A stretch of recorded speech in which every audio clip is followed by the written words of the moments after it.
Deci dacă vreți o porție de răcăitor cu varză, E cea mai savuroasă pe care am gustat-o vreodată. Gândați, nu e scorpionul ăsta sau ce? Pepen, hai la pepen.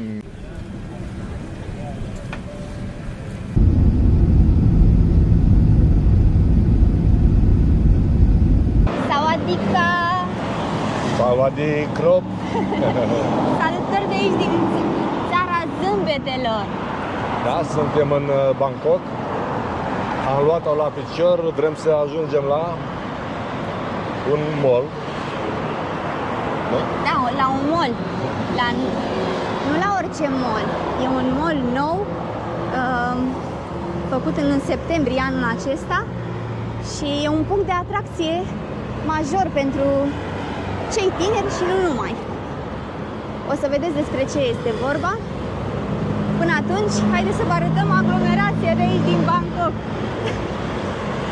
Însă, chiar dacă e aglomerație, se circulă frumos. Ei, acum nu e chiar aglomerat, dar e. O să vă arătăm niște imagini de ieri și o să vedeți cât era de aglomerat. Mult mai aglomerat, dar era pe sensul celălalt.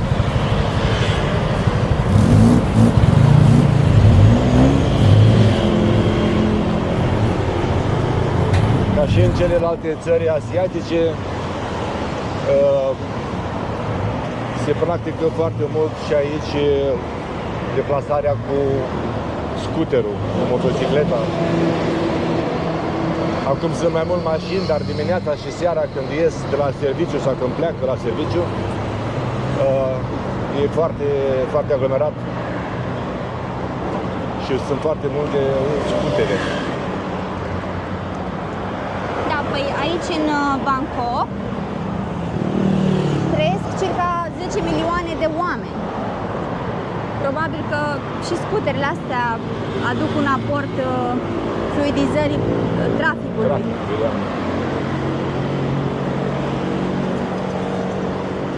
Da, încă nu v-am arătat cazarea, dar o să vă arătăm.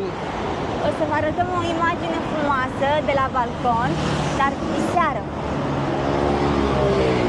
Stăm undeva la etajul 21, într-o clădire care are 37 de etaje. Am găsit o cazare convenabilă, cât de cât convenabilă. E 130 de lei? 130 de lei, da. 130 de lei pe zi. Iar acum mergem către metrou. Până la metrou zicem noi că avem cam 10 minute. Thailanda are multe de oferit. Noi de-abia acum, e prima oară când ajungem și am zis să ajungem în capitală, să luăm așa cu... O luăm cu asalt. Da. Din capitală și după aia în alte zone. Mergem.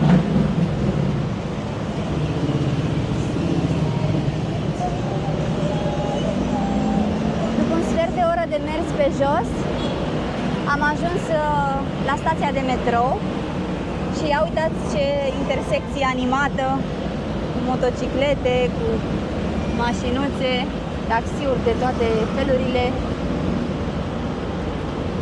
Am văzut multe motoare Harley Davidson și magazine dedicate acestei mărci. Opa. Și ia uite cum se adună motocicliștii aici și în partea aia, în sens opus acolo, sunt o grămadă în față. Cred că sunt vreo 40 acolo. Voilà. Aseară am mers și cu un tuk-tuk, o să vă arătăm și vouă. Sau poate că deja v-am arătat. Da? Ia uite cum vede. Ca muștele. Oricum, față de Bali, sunt puțini. Acolo proporția e fix invers. Aici sunt mai multe mașini decât motoare, dar acolo sunt mai multe motoare decât mașini. Suntem printre zgârienori. O grămadă de zgârienori. Am văzut pe net undeva cel mai înalt cea mai înaltă construcție din Bangkok. Turnul, nu mai știu, nici nu știu câte etaje are, dar urma să ne documentăm. Hai! Și avem metrou aici la câțiva pași. S-a auzit un motor mai periculos. Ăla, Harley era. Ăla albastru.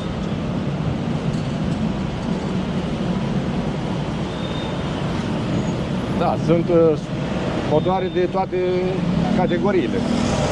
Începând cu alea mici și ieftine de 2-3 mii de euro, dolari, poate și mai puțin, până la motociclete care ajung la 70-80 de mii de euro.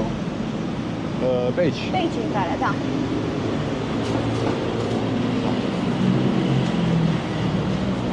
Nu știu dacă avem voie să filmăm pe aici, Nu, cred că nu da. cred că avem.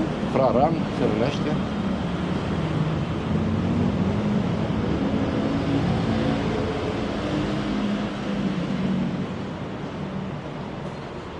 Dacă ajungeți în Bangkok, neapărat să vă schimbați bănuței lor, că altfel pentru carduri, pentru plățile cu carduri, vă percep un anumit comision. Și la bancomat. Da, și mai mult de comision. atât nu există posibilitatea de a plăti cu cardul în multe părți, cum ar fi... Deci cel mai bine e de Este. schimbat banii la casele de schimb valutar, mai puțin aeroportul, și de ocolit plățile cu cardul și de ocolit scoaterea banilor de la bancomat, unde sunt niște tarife fixe, indiferent de câți bani scoți. Dacă scoți mai mult, ești mai avantajat, dacă scoți mai puțin, îți ia 5-6% Da. bancomatul.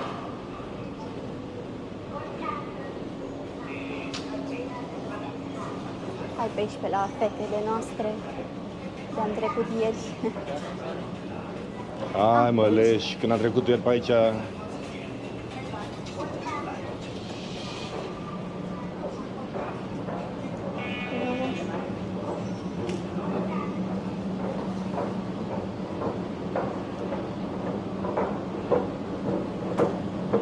Păi și nu luăm... A, de jos de aici luăm bil. da. Fisele.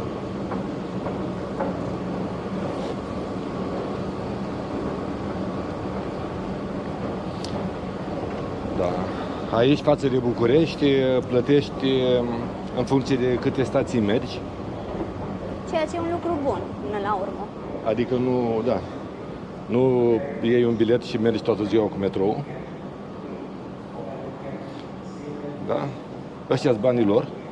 Vrei să le arătăm banii? Da, cum să nu?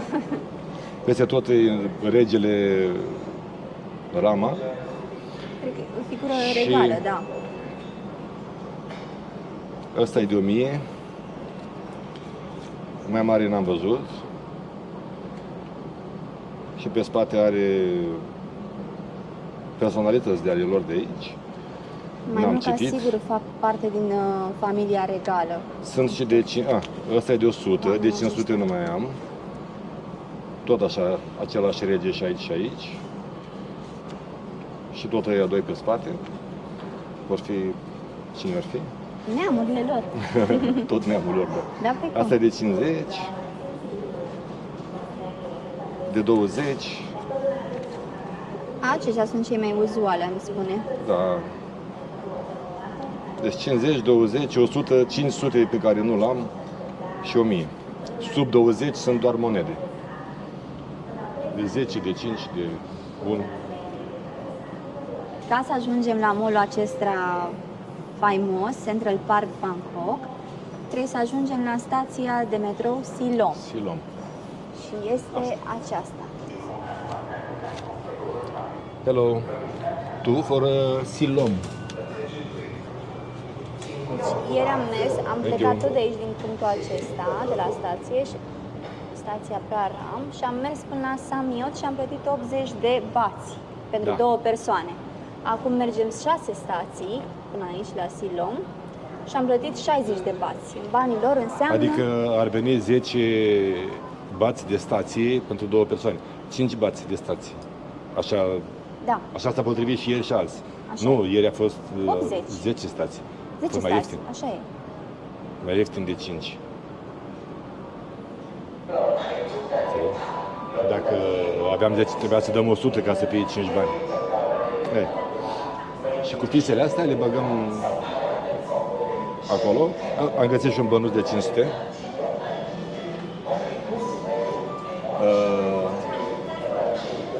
Ca să vă dați seama de paritate, un leu este egal cu 7,3 bați. 7,3 din ăștia. Sau să vă mai spun și eu, din punctul meu de vedere mai simplu, 10 bați egal 1 leu 37. E mai ușor să calculezi așa. Da. Și la dolari e 32 de bați. $1. Bun. Și acum câți bani am dat noi? În lei? 60 de bați. Adică în lei înseamnă? Ia. Tot socoteala ta. Pe 10 bați 1 leu 37 și de 6 ori am undeva la 8 lei, nu? Cam pe acum. Da.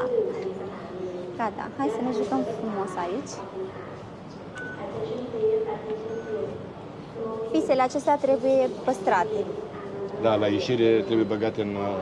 ca să deschidă poarta. portița, da. Și acum trebuie să coborâm.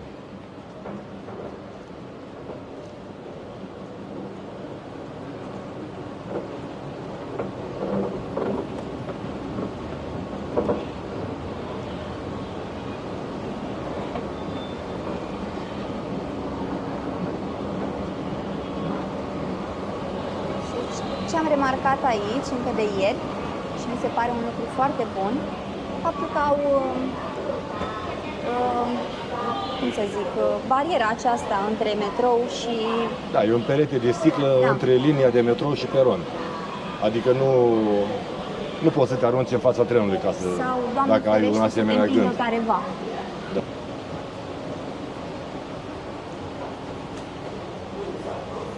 Iată, ne băgăm aici la pătrățică. Ne așezăm corespunzător, regulamentar. Acolo, da. Așa. Ai văzut cum stau ăia în Japonia la metrou? În coloană, nu... Fac un rând lung așa. Nu intră unul în față, nu întâi coboară, după aia... Disciplinat. Disciplină, da. ประตูรถกำลังจะปิดกรุณาอย่ายืนกีดขวางบริเวณประตูขอบคุณค่ะ Doors closing. Please stand back from the doors. Thank you. E full. Și ieri și azi. Full. Am ajuns la mall și vrem să vă arătăm că am ieșit de la metrou și e chiar aici în față, adică doar câțiva metri. Adică mai mergi 20 de metri și intri la metrou. Ia să vedem ce vinde tantea acolo. Comerțul stradal cu mâncare este foarte răspândit în Bangkok, în Thailanda în general. Asta e lotul, lot în plic. Da. Ce are acolo? Gheare. Vino încoace să te... E așa -i. Piciorușe de pui. Ah, Cu ieruțe. adică răcăitori, cum s-ar spune. Da. Legume. Condimente, ce mai are pe acolo.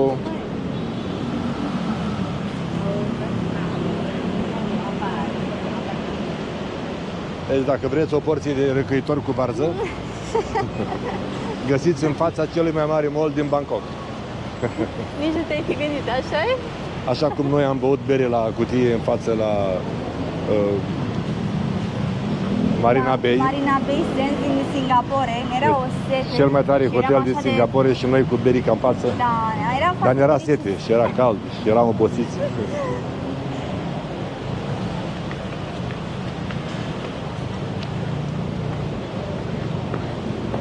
Uite aici și Merzane, și Volvo, și tuk-tuk, și motoreta. Sunt niște tuk-tukuri mai spațioase decât cele din Bali, decât cele din Zanzibar. Da, da. Cred că Sunt fac... mai confortabile, cu loc de bagaj. Nu știu în ce parte să o iei.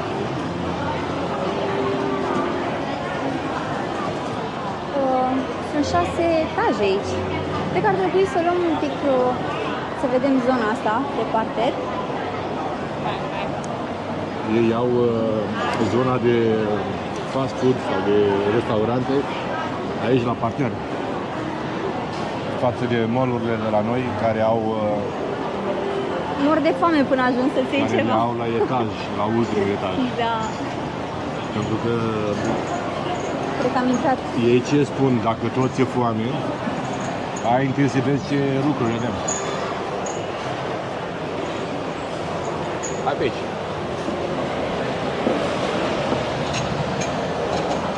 Fructe de mare, orez, porumb, tot ce vrei pe aici. Mergi cu voi? Ia uitați ce drăgălaș! Beberița! Un cățel. Da. Ce faci mă acolo?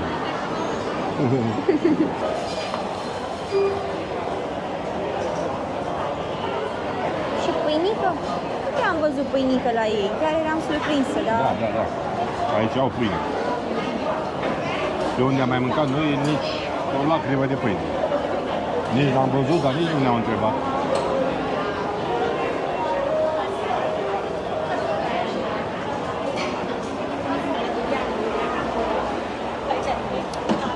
E cu autoservire, știi? Îți iei tu și te duci la casă. Baking Thai. Fuji Apple Prăjitură cu Pie. măr. Plăcintă cu măr. Plăcintă cu măr. 80 de bați. Peste 10 lei. Ce nu văd aici în mall și nici pe străzi n-am văzut, coșuri de gunoi. Dacă vreau să scap de asta, n-am cum. În Japonia parcă am auzit că era cultura asta cu gunoiul, că nu trebuie să-l arunci pe stradă sau în coșuri, de aia nu sunt coșuri pe stradă. Uite și fructe au aici. Da, ce frumos arată. Avocado, pepeni.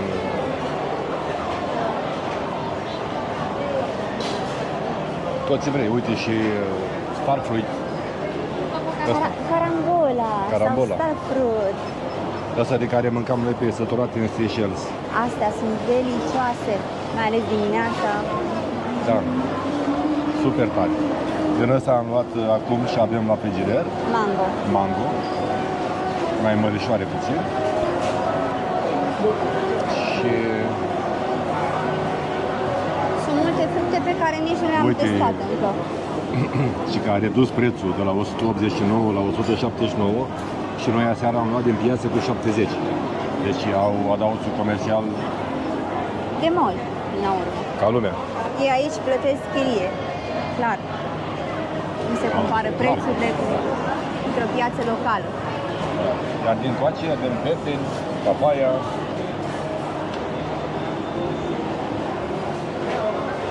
Ăsta e, cred că e un pepene galben.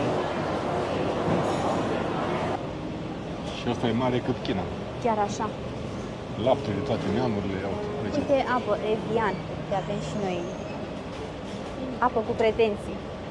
Apă cu pretenții, da. 40 de bați. 5 lei și un pic. 5,50. Oricum, cred că e mai ieftin ca la noi. Nu știu dacă e mai ieftin ca la noi, dar vedem.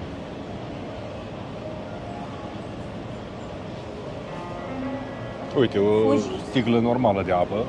Fuji, ia uite, asta cred că e cea mai scumpă. Vezi? Asta, dacă o fie de aici, e 20 de bați. Adică e 2,50 lei. Dar e un preț mai bun decât plătim noi acasă. 2,50 lei la 1 litru și jumătate. E la 1,5 sau la 2? 1,5. 1,5. Uite, asta e la 2. E un deci, box. 178 de bați și are 2, 4, 6, 8 sticle. 178 împărțit la 8. Dacă vă spun eu acum, să vedeți cât e scumpă apa la noi. Dar nici în deșert nu e așa scumpă.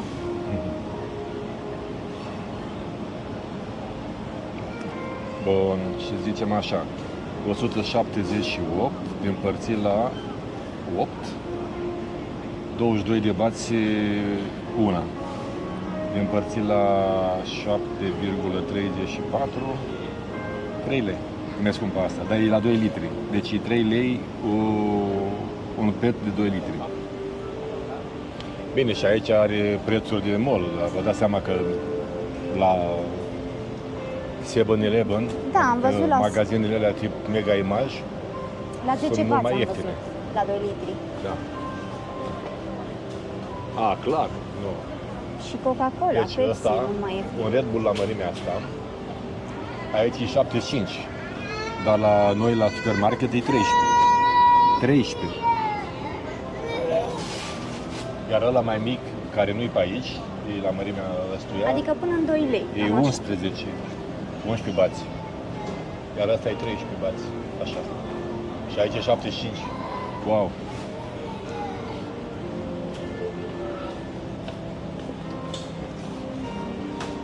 Deci mall-ul ăsta e așa, ca să intri ca la muzeu. Cam așa. Chiar n-am văzut farmacii ieri toată ziua. Da. Poate că am trecut pe lângă ele, dar nu le-am sesizat. Asta înseamnă că sunt mai sănătoși decât alții care au multe farmacii de metru pătrat. ภูเก็ต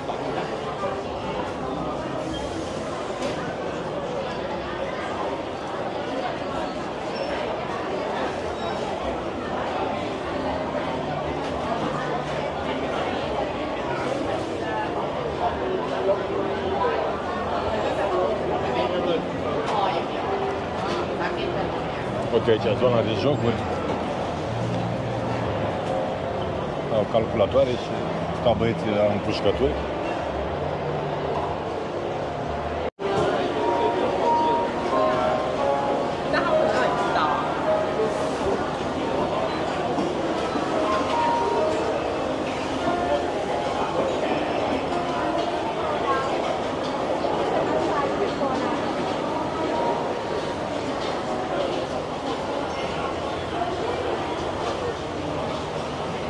Uite, acest restaurant din mall a primit câte o stea Michelin în fiecare an consecutiv, din 2015 până în 2025. Și scrie și acolo. Ne-am oprit aici pentru rață prăjită. Da, am văzut rața, de aia am oprit, că nu avem pretenții de Michelin. Ia uitați cum arată și am văzut și la domnii care mănâncă lângă noi. Ne-a făcut cu ochiul. Da. Au și gâscă prăjită. Asta este gâscă. Da. Și porcușor. Toate alea. Și foarte frumos prezentate, un Da. plating adevărat. Porcul ăsta arată bine de tot. Da. Hai să vedem ce luăm.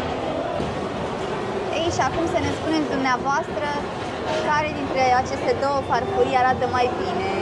A mea sau a domnului?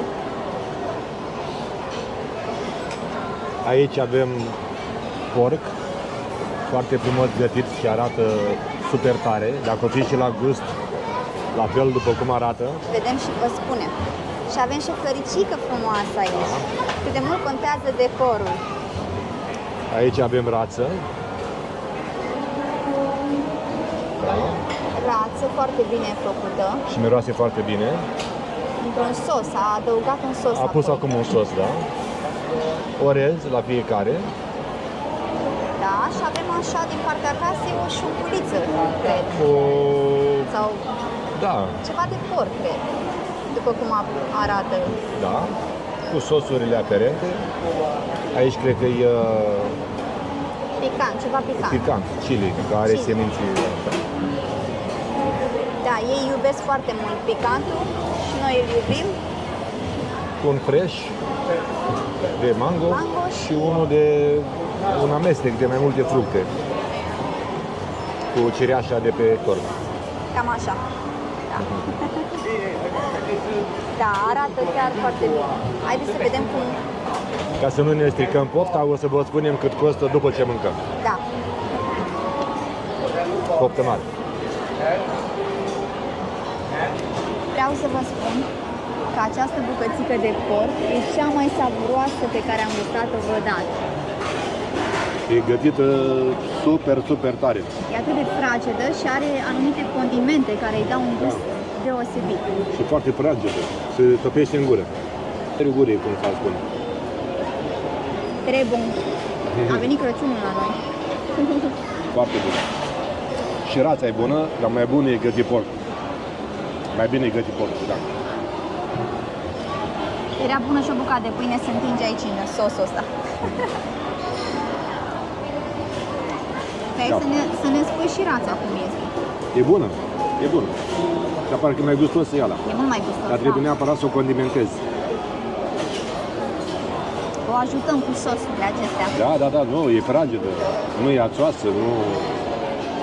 Mie nu-mi place pielea de aia, o dau așa. Arată și ea foarte bine, e bine gătită. Hai să dăm Și prin asta sos. e așa.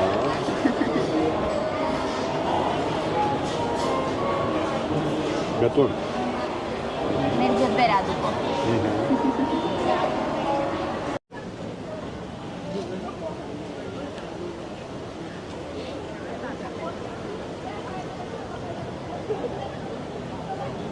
Fiecare copăcel, fiecare plantă are denumirea scrisă pe tabliță.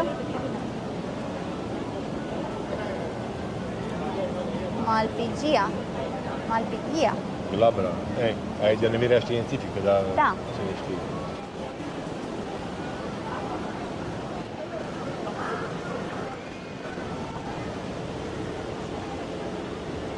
De aici se vede și trenul de suprafață. Da, și tren. Nu știu dacă îl Metroul vedeți, de e suprafață. acolo undeva. Sper să se vadă în imagine. Se vede cum.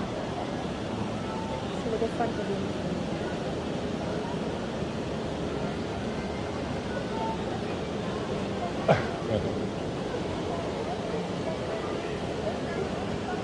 Las Vegas, ce mai? Dacă vine domnul Trump aici, o să plece supărat.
Am plecat de la mall. Am luat un metrou super aglomerat și acum urcăm pe o pasarelă ca să traversăm, să mergem la piața, Jod Fairs. mă rog, E o piață de noapte, dar e una dintre cele care închid cel mai devreme. E până la ora 12, ora 0. Celelalte închid la ora 1, la 2.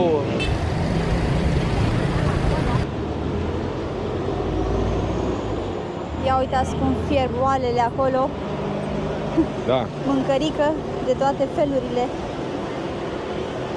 Toate proaspete.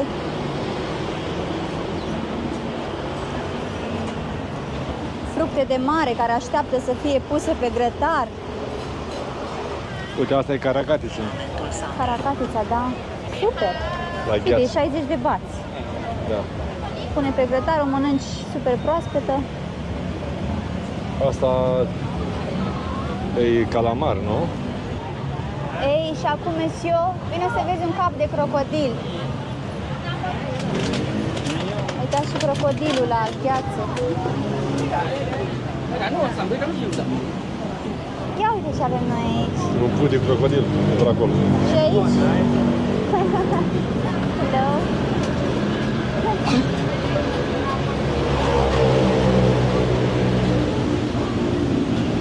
Ei, și avem și scorpion pe păți. Gândaci. Gândaci. Nu e scorpionul ăsta sau ce? Asta e, da. Virg.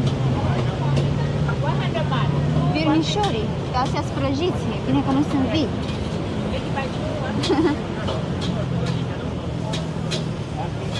Îi greieri. Greierașii. Din care se face făina. Sunt curioasă cum mănâncă oamenii ăștia. Eu vreau să-i văd.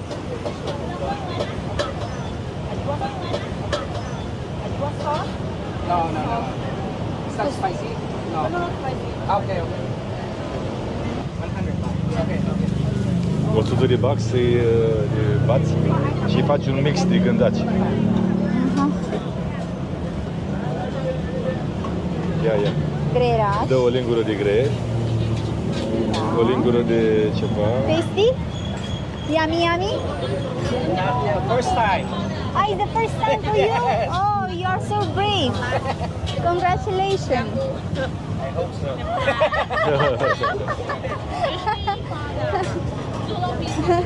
Yeah. Oh my god.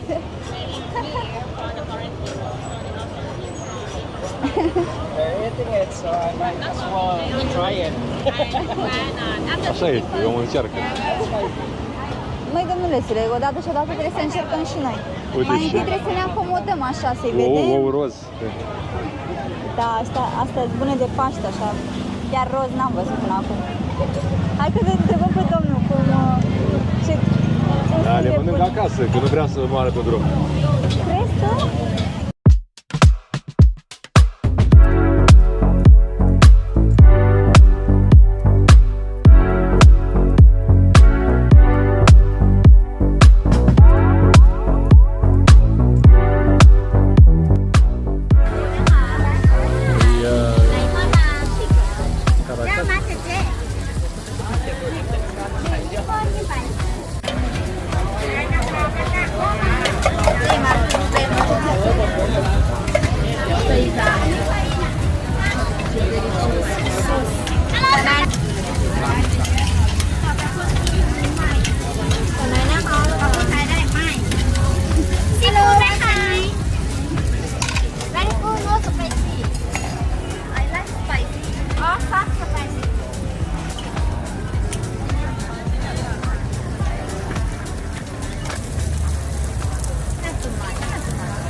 Ai plătit?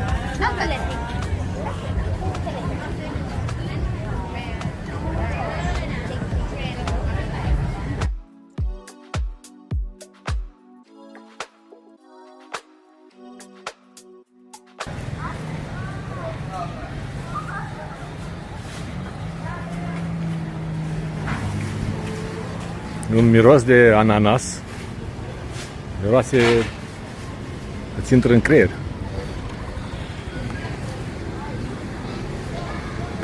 Pepeni, hai la pepeni. Dădăbuleni.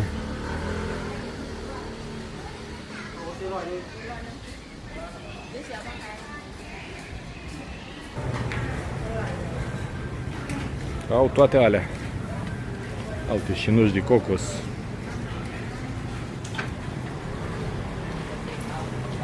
Wow, ăsta e jackfruit. Fructele astea ajung până la 40 de kg bucata. 40, cât un porc. Dumnezeu știe ce-or fi astea. Struguri, roșii, avocado. Când stă pe limbă ăsta. Dragon fruit. Fructul dragonului, adică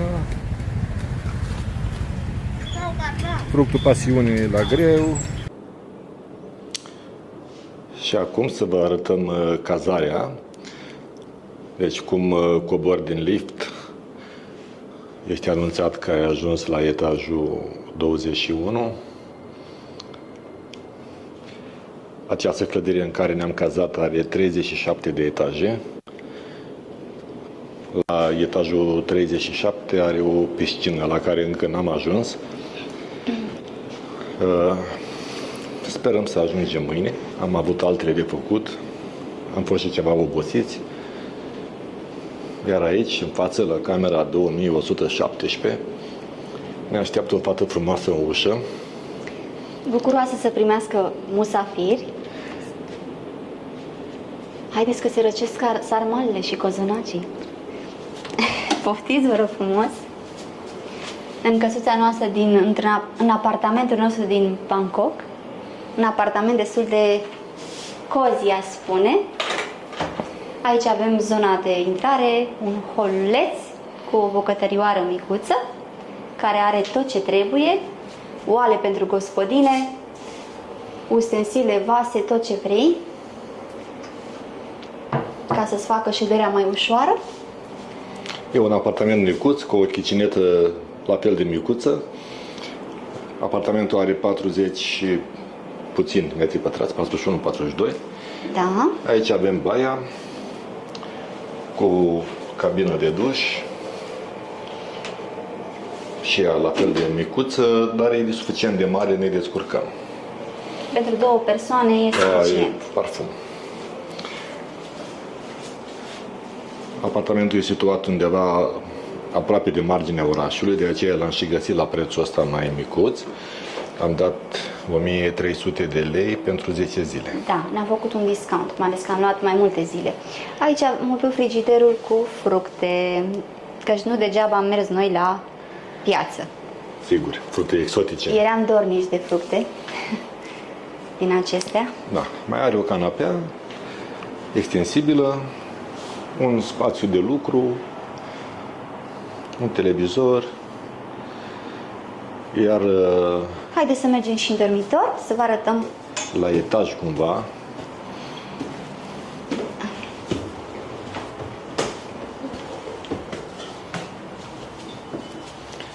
e un dormitor unde și aici avem un televizor, un pat suficient de mare, un dressing, dulăpior. un fel de șifonier, da, Da, și aici avem și un seif. în care ar trebui să avem ce să ținem. Da.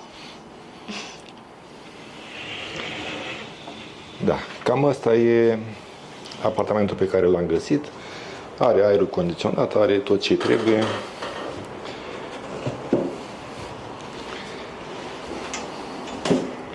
Iar ceea ce ne-a încântat cel mai mult este priveliștea de la balcon.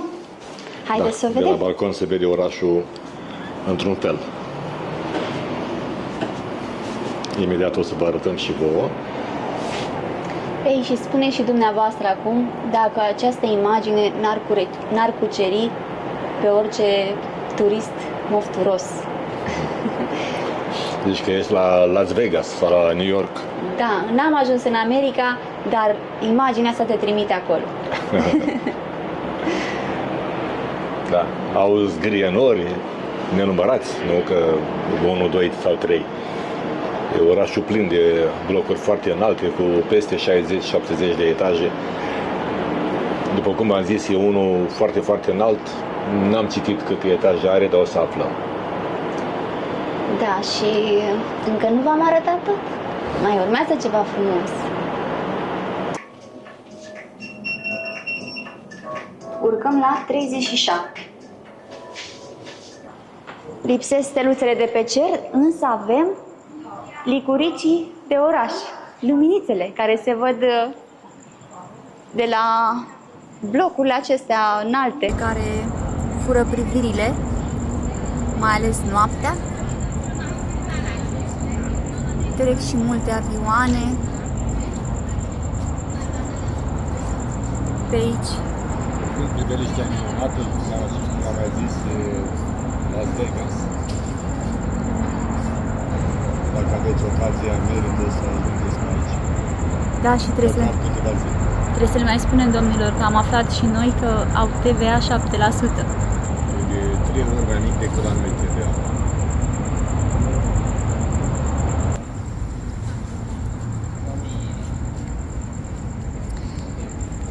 Ei, și acolo avem piscina.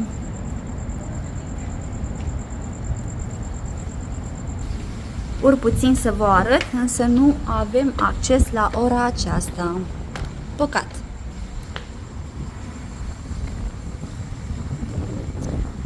E destul de mare. Nu știu cât de adâncă e, dar e destul de spațioasă.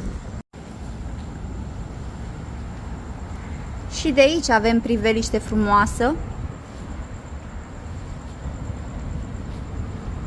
Ce doriți, domnul? Vreți o bere rece, ceva? Frigiderele sunt goale. Foarte frumos se vede. Ei, și aici dimineața să te așezi frumos pe scaunel, să bei un cocktail, o cafeluță.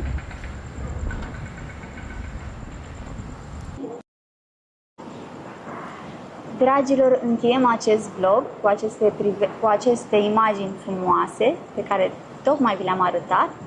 Noi ne ducem la culcare, căci mâine vom avea multe de povestit, multe de văzut și de arătat. Vă mulțumim foarte mult și sperăm să ne urmăriți cu drag. Noapte bună! Gata, v-am pupat!